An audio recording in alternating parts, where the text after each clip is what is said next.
which is what we call a risk-free rate.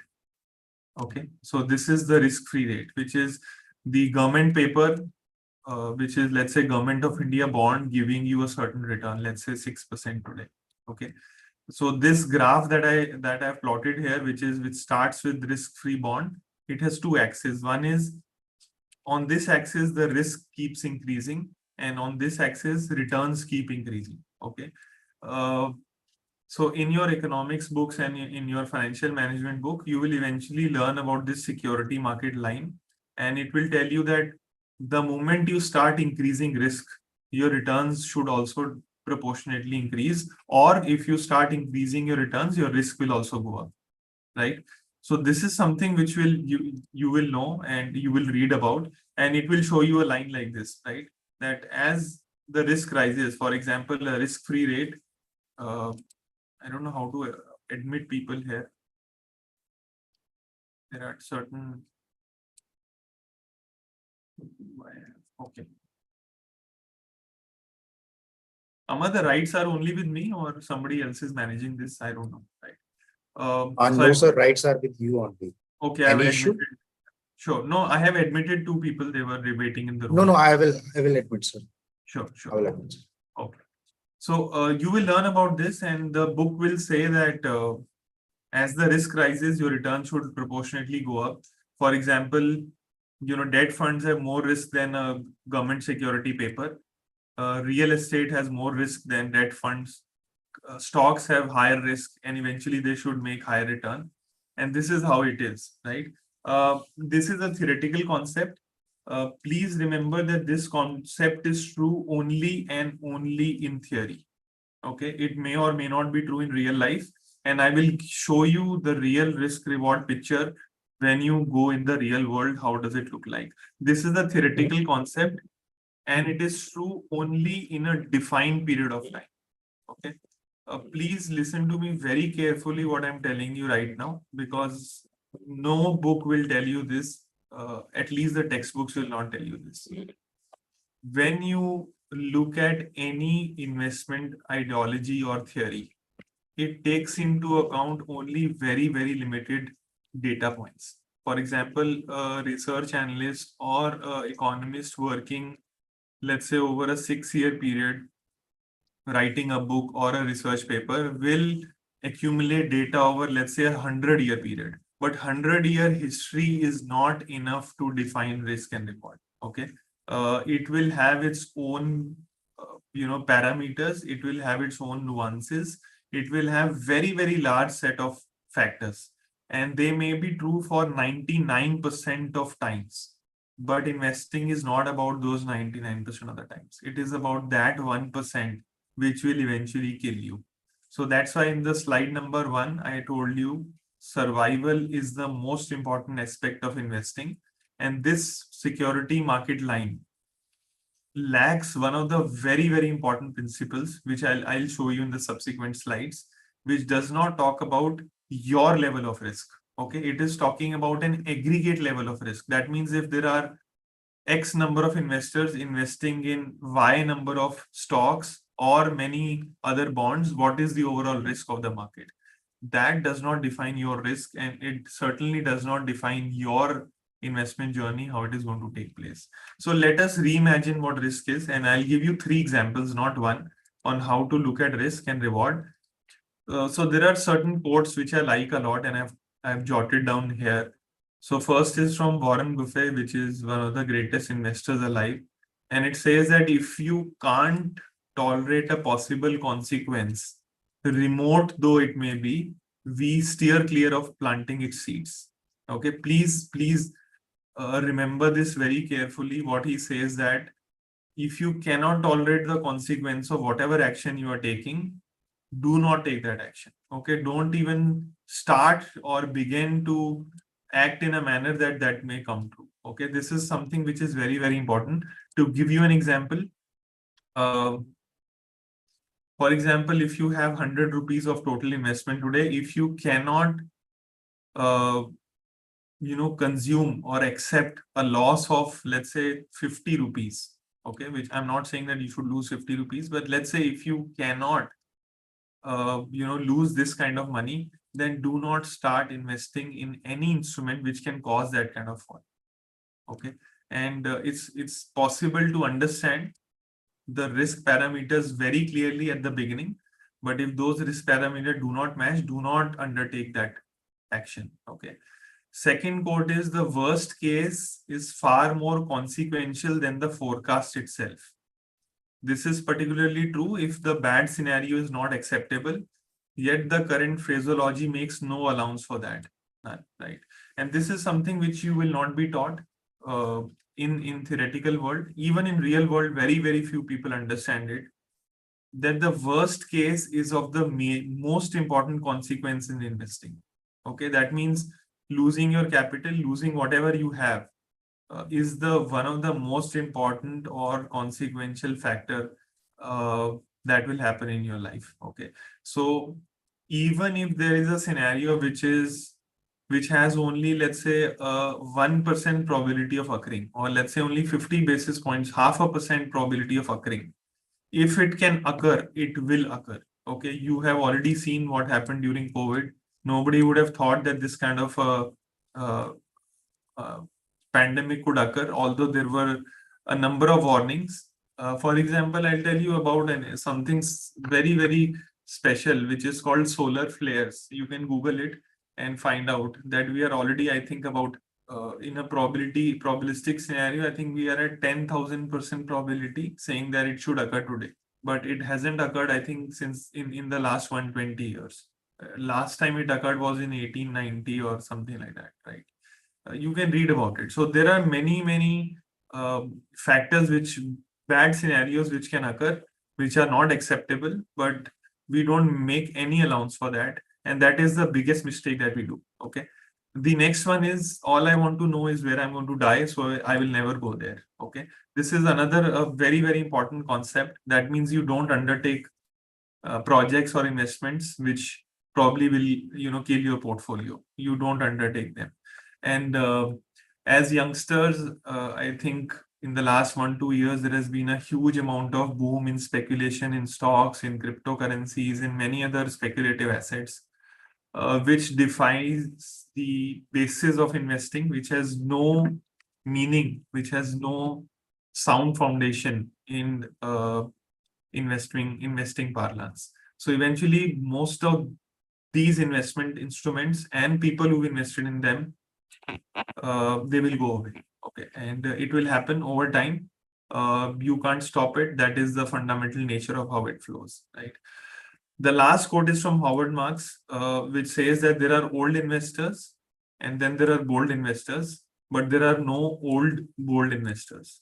That means only those people who are conservative enough in financial markets, they last.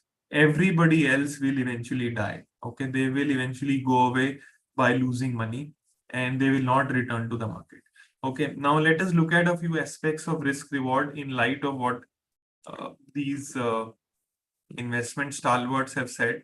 So this is another way of depicting what risk reward is. Okay, what is risk and what is reward? Let us redefine that. So, for example, if there is a x-axis, and for example, if this is your payoff, that means this is the amount of money you make if you are right, and this is the amount of money you lose when you are wrong. This is your investment payoff. Okay, this is your reward. This is your risk.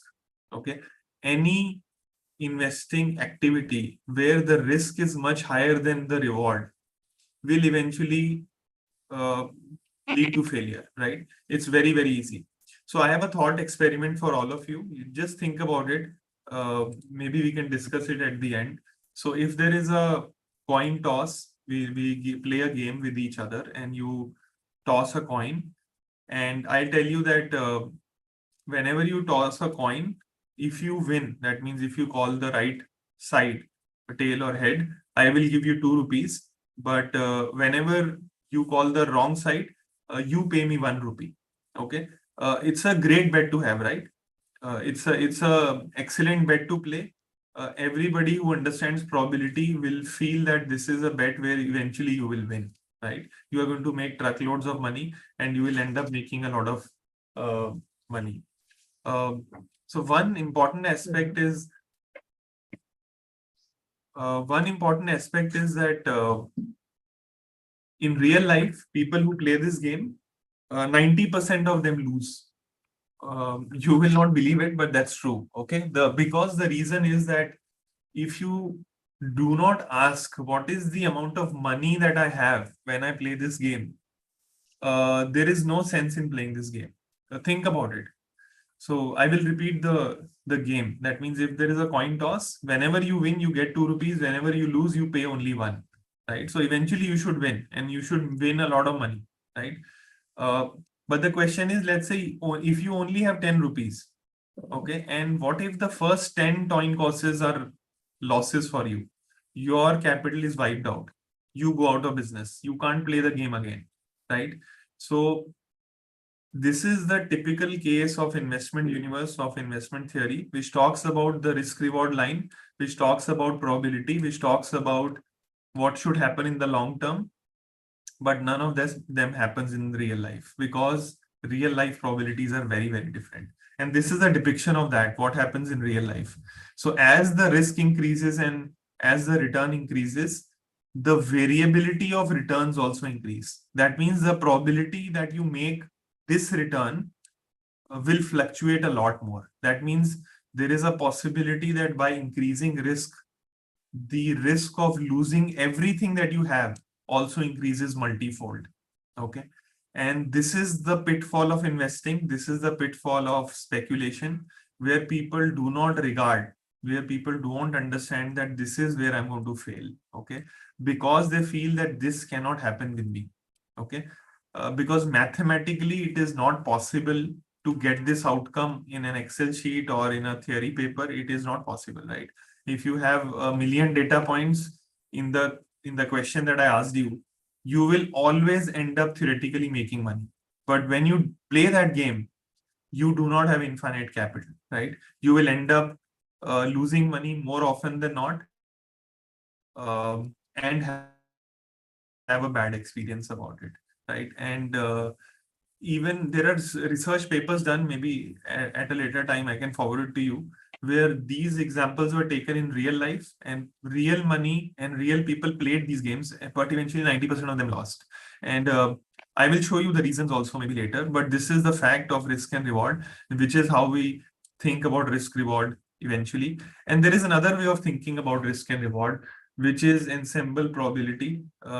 It's a mouthful of word, but let me tell you what it means. So the ruin of one does not affect the ruin of others. For example, if there are 100 people playing the game, which I told you, the coin toss, if there is one guy who's ruined, who's lost everything, there are many survivors, which gives you more confidence. It tells you कि अगर बाकी लोग ने कर लिया तो हमारा भी हो जाएगा. So because there are n number of observations which are successful, okay, and this may happen in theory. This may happen even in real life. Okay. Approximately 1 in n will face ruin. Okay. If there are n observation, only one guy in n will face this ruin. So the probability, so one spectator across time, which is ruined, and the game stops. The question is, are you this guy who's got ruined? Okay. And if that is true, that means your investment journey is ended. Okay. And you are not going to make a comeback anytime soon. Your wealth creation journey will stop prematurely, or it will go in a big coma and it will take much more time to achieve the same results. Okay. Now the question is that mathematically it appears that all the investment journey are like this. Very few people lose, very few people gain. But the truth of investing is that most people lose. And the reason for that is twofold. One, limited capital. We do not have the ability to continue to play games even where the probability is in our favor, because the negative probability, that means the probability of loss, even if remote, will wipe out our capital. Okay. So the most important thing about world of investments is survival. How do you survive? I will show you, and I will give you some behavioral ideas on how do you build an investment practice, how do you start thinking about investments. And some of these concepts which I'll discuss with you may not be only about investment. It might actually help you in other facets of your studies and the MBA that you're doing. So there is a quote from Taleb which I like a lot. The sucker's trap is when you focus on what you know and what others don't know rather than the reverse, right? And this is the one of the biggest fall, not only in investing, also in real life, that you end up doing and focusing on only things that you know, okay, not on what others know, okay. You end up focusing on your merits and others' demerits. Eventually, you lose on both, okay. And this is something that you have to do in reverse. That means try to get ideas which are antithesis of what you understand, okay. And I will show you how to do that. Let me jump to one of the most important aspect, and probably we'll cover one or two later. And these are something which I think are one of the most crucial things, or the factors which I feel are important, not only from investment standpoint. They are, of course, the list of things that I've created over time, which are very helpful in developing a very, very sound understanding of investment. Uh, First is a concept called Lollapalooza, which is made famous by Charlie Munger, which is nothing but confluence of factors. Okay, confluence of factors क्या होता है, that there are times when many factors come together and cause a trend to develop. Okay, for example, coming together of a, let's say, a UPI, coming together of a very large consumer class in India. Okay, coming together of banking reforms in India, where banks do not have any dearth of capital. They have a lot of money to lend. Coming together of a phase where interest rates are very, very low. Okay. These are confluence of factor which will help, let's say, a banking and financial services type of a sector to do very, very well. Right. You take it into another, let's say, field, for example, coming together of players like Rohit Sharma or Kohli or Ashwin and Hardik Pandya in a single team. These are confluence of factors. There are teams where there are only Sachin Tendulkars, and then there are Sachin minus five, the other 10 players. There the teams don't do well. They always struggle. But there are certain factors, certain areas, certain confluence of factors where things come together. And these are the areas, only not only in investing, also in life, that you will have to identify. And whenever these kind of areas come where there is a confluence of factor, that is where you will have to bet heavily. Okay. How do you know these areas of factor? First is to develop a multidisciplinary thinking, which is called a specialist journalist. The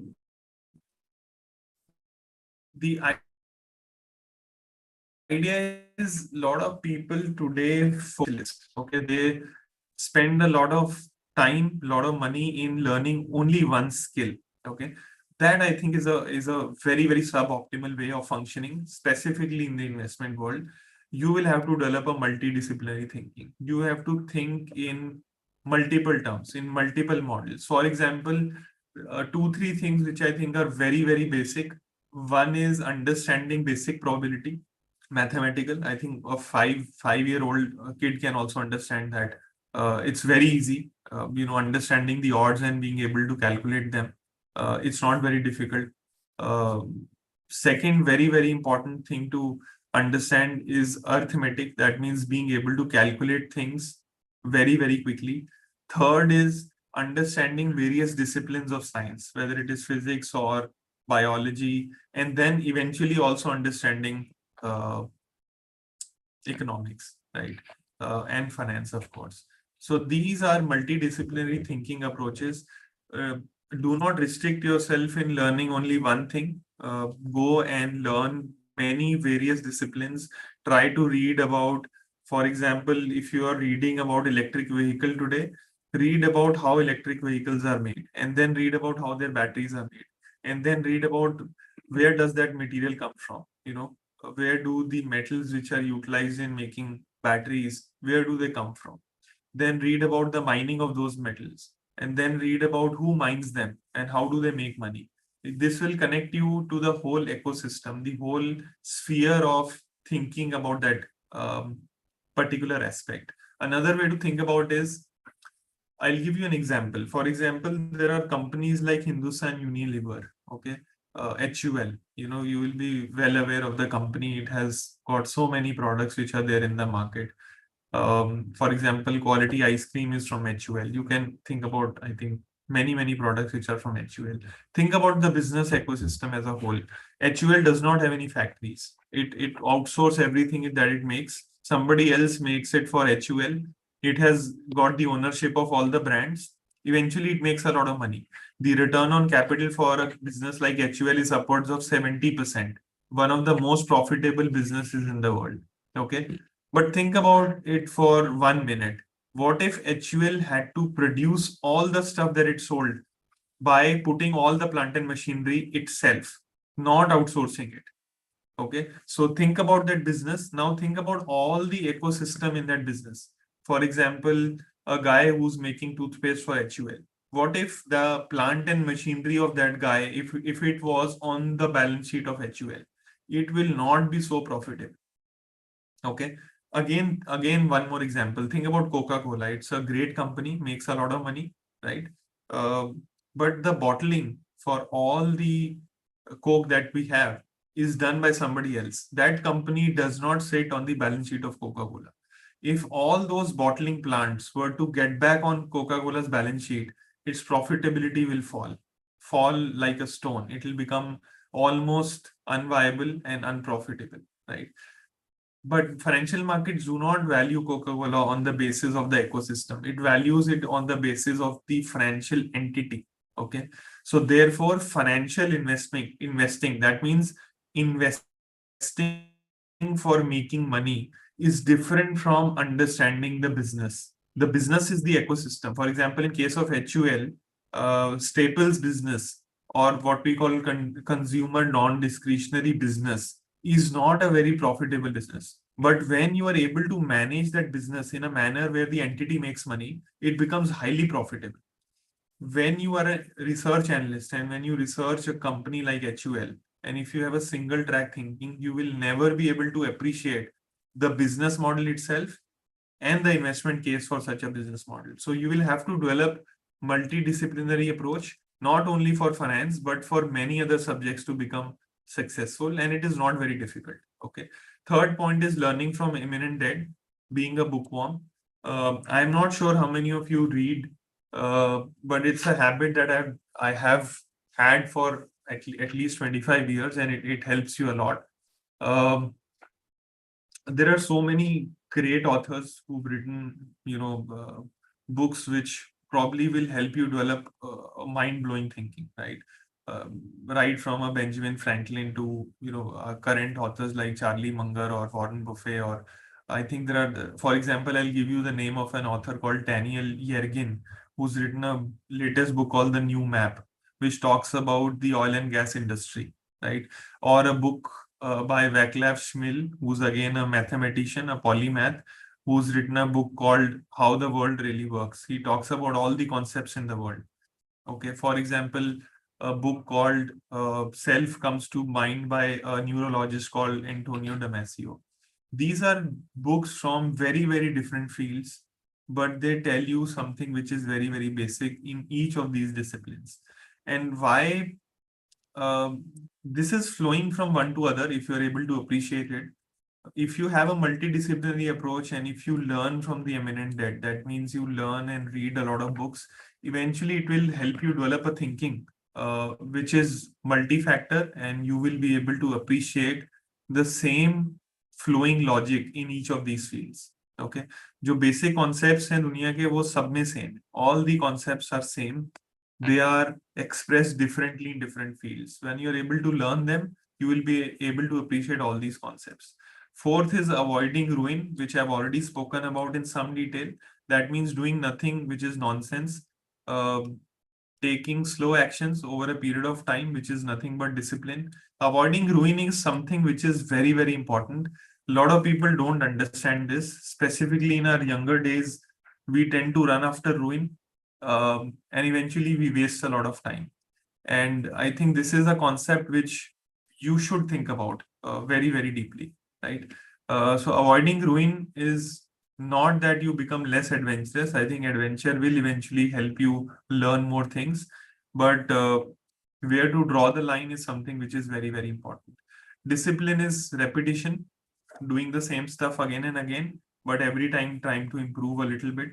Investing is also like this. That means investing over a very long period of time uh, is very, very important. Survive, be like a cockroach. Cockroach survive everything. And in investing, it's very, very important to be in the market. I'll give you one very real life example. The richest families in the world who've been investing for, let's say, last 200 years, 300 years, they barely make 1% above inflation returns. Okay, if inflation is 6%, they will make 7.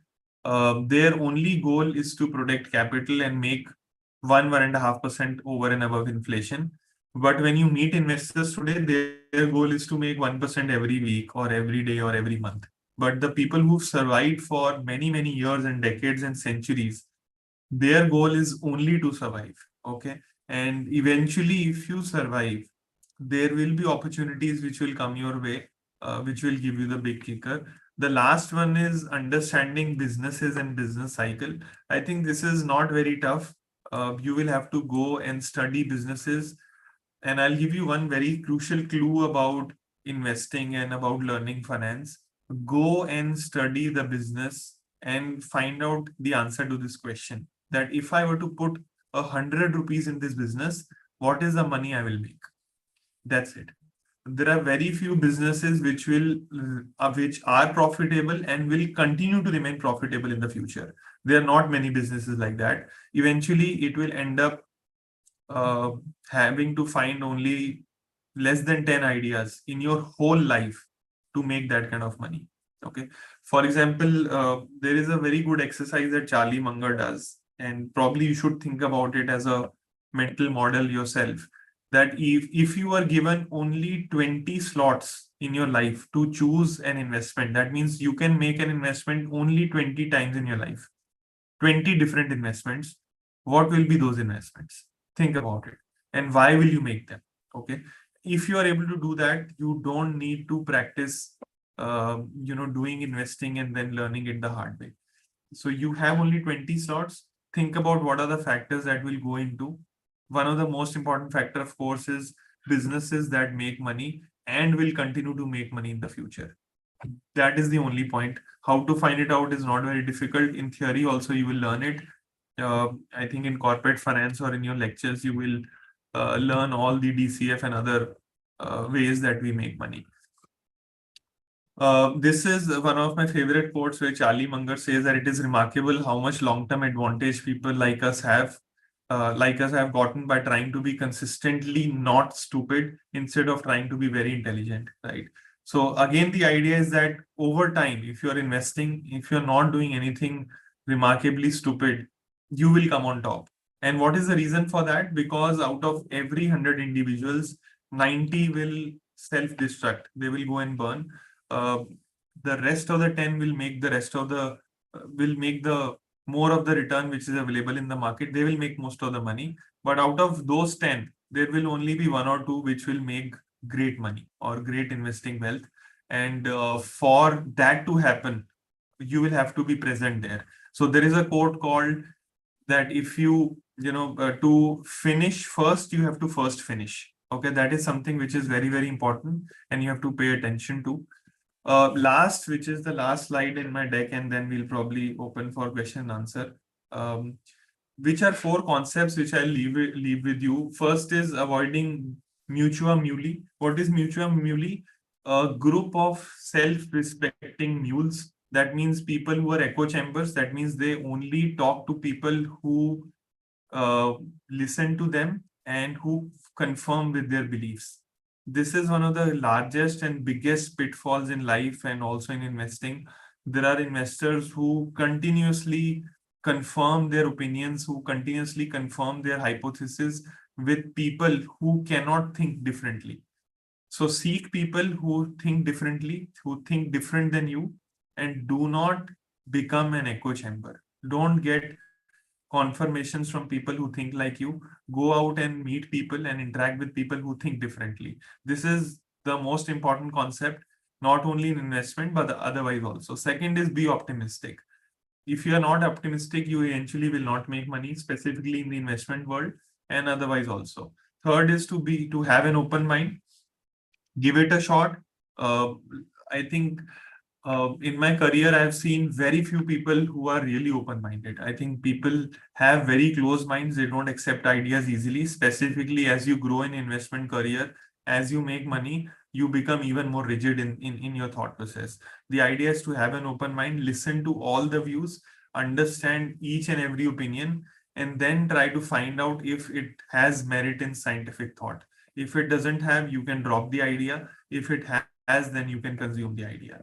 Fourth, as I said, which is the last point, is to finish first. First, you have to first finish. I think this is something which is very important. If you don't finish, you will never come first.